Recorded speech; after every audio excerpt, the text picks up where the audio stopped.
যদি সংশ্লিষ্টতা থাকে আমরা ওই যে ভিডিও ফুটেজ দেখে তাদেরকে চিহ্নিত করার চেষ্টা করতেছি এবং অ্যারেস্টও করতেছি। আপনারা জানেন যে 17 জন আমাদের অ্যারেস্ট হয়েছে, আরো অ্যারেস্ট হবে, কারণ ওখানে অনেক লোকজন ছিল যারা সরাসরি এইটার সাথে জড়িত। একটা ঘটনার প্রতিবাদ বা আউটব্রাস্ট করা এটা একটা আলাদা জিনিস, কিন্তু এই ঘটনার আড়ালে আমি একটা অফিসে গিয়ে আগুন দিয়ে দিব, ভাঙচুর করব, ভ্যান্ডালিজম করব, এটা অনাকাঙ্ক্ষিত। এইটা যারা করছে এটা ব্যাড ইন্টেনশন নিয়ে করছে, তাদেরকে আমরা অবশ্যই আইনের আওতায় নিয়ে আসবো। আমরা সক্ষম সব সময় সব ঘটনা আমরা কার্ভ করতে পারবো, বিষয়টা এরকম না। যদি বিগত দিনের কথা বলি তাহলে দেখেন, যখন এক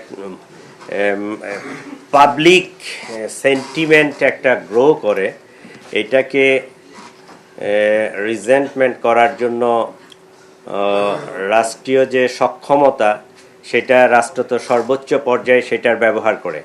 কাউরান বাজারের যে ঘটনাটা, ওখানে যে অবস্থা ছিল, এটার অন্তরালে আরও কিছু বিষয় আছে। আমরা যদি ওখানে অ্যাকশনে যেতাম তাহলে গুলি হইতো, 2-4 জন মারা যেত।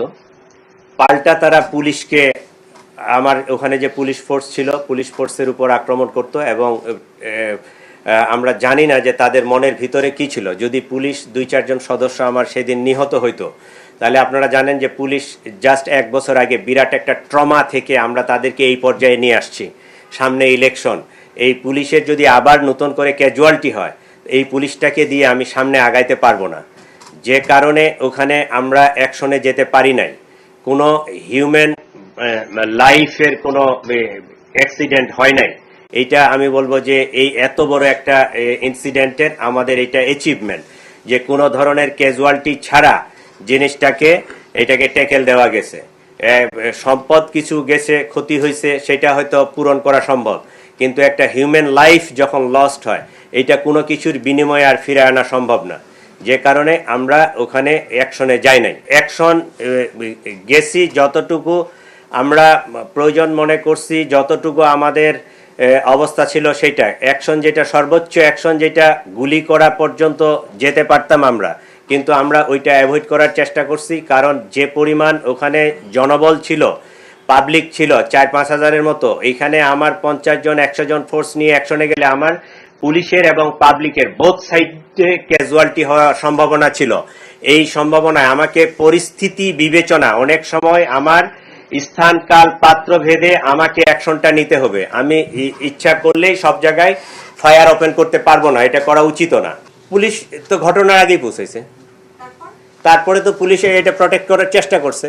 প্রথম বাধা দিয়েছিল, পুলিশ বাধা দিছে, পুলিশ পারে নাই। পুলিশ এক পর্যায়ে, যে ডিসি তেজগাঁ আছে, পুলিশ এক পর্যায়ে মাপ চাইছে, তাদেরকে মাপ চাইছে করজোরে যে আপনারা এই কাজটা করবেন না, কিন্তু আমাদের অ্যাকশন নেওয়ার মতো সেখানে অবস্থা ছিল না। গুলির আগে যে স্টেজ, আমি টিয়ার সেল মারা, গ্যাস মারা, সাউন্ড গ্রেনেড মারা, ওইখানে সেই অবস্থা ছিল না। আমার পুলিশের ক্যাজুয়ালিটি হইতো। আমরা যদি অ্যাডভান্স ইনফরমেশন পাই, সেক্ষেত্রে আমরা অবশ্যই মেজার নিব। কারণ আমরা শুধু পুলিশ না, বাংলাদেশ পুলিশের পাশাপাশি র্যাব, বিজিবি, বাংলাদেশ আর্মি, তারাও ফিল্ডে আছে, সকলেই কাজ করতেছে। এইটা অল অন এ সার্ডেন একটা ঘটনা ঘটে গেছে। আমরা এরপরেও তো এর পরের দিনেই তো বিরাট বড় একটা জমায়েত হইলো সাউথ প্লাজায়, শাহবাগে। আমরা তো কোনো কিছু করতে দেই নাই, আমরা তো সক্ষম হয়েছি, আমরা তো এটা টেকেল দিছি। এইটা এখন বাংলাদেশে না, সারা পৃথিবীতে নিউ ট্রেন্ড শুরু হয়েছে। এই যে টেকনোলজির যে অ্যাডভান্টেজ এবং ডিসঅ্যাডভান্টেজ দুটাই, টেকনোলজি যখন আগাচ্ছে, আমরা যেমন অ্যাডভান্টেজ, এক সময় এইখান থেকে বাংলাদেশ থেকে যদি আমেরিকায় কথা বলতাম, আমরা যখন স্টুডেন্ট ছিলাম, স্কলারশিপ বা ইত্যাদির জন্য চেষ্টা করতাম, তো টেলিফোন করার মতো অবস্থা ছিল না। আমরা সংসদ ভবনে গিয়ে ওই এমপি সাহেবদের টেলিফোন ইউজ করে কথা বলতাম। আর এখন আপনি মুহূর্তে মুহূর্তে যে কোনো জায়গা থেকে সারা পৃথিবীতে যোগাযোগ করতে পারেন। এইটা হচ্ছে অ্যাডভান্টেজ। ডিসঅ্যাডভান্টেজ হচ্ছে যে মুহূর্তের মধ্যে মিস ইনফরমেশনগুলো, ডিসইনফরমেশনগুলো ছড়াই দেওয়া যাচ্ছে, ভাইরাল করে দেওয়া যাচ্ছে, এবং একটা গোষ্ঠী বা একটা জনপদ, মানে ওই উস্কানিটাকে নিয়ে একটা আনস্টেবল করার বা দেশে একটা ভ্যান্ডালিজম করার সুযোগটা নিয়ে গ্রহণ করতেছে। এটা করতেছে। 4টা আইন ইনক্লুড হয়েছে। এত বড় মামলা এর আগে হয়েছে কিনা আমি জানি না। পেনাল কোড, বাংলাদেশের প্রচলিত যে দণ্ডবিধি স্পেশাল পাওয়ার অ্যাক্ট এই একই মামলার মধ্যে আছে। স্পেশাল পাওয়ার অ্যাক্টের 15(3), সাইবার সিকিউরিটি অ্যাক্ট, যারা এই ফেসবুক অনলাইন ইত্যাদি বিষয়ে উস্কানি দিয়ে এইটাকে এক্সিলারেট করছে, সাইবার সিকিউরিটি অ্যাক্ট। দেন এই যে দেশের নিরাপত্তা সার্বভৌমত্ব বিঘ্নিত করার জন্য যারা চক্রান্ত করতেছে তাদের বিরুদ্ধে অ্যান্টি টেরোরিজম অ্যাক্টের 6(1) ধারায় একটা মামলায় অনেকগুলো আইন নিয়ে আমরা মামলাটা নিছি, অনেক চিন্তা ভাবনা করে অনেক শক্ত একটা মামলা হয়েছে। আমরা এটা অ্যাকশন নেব।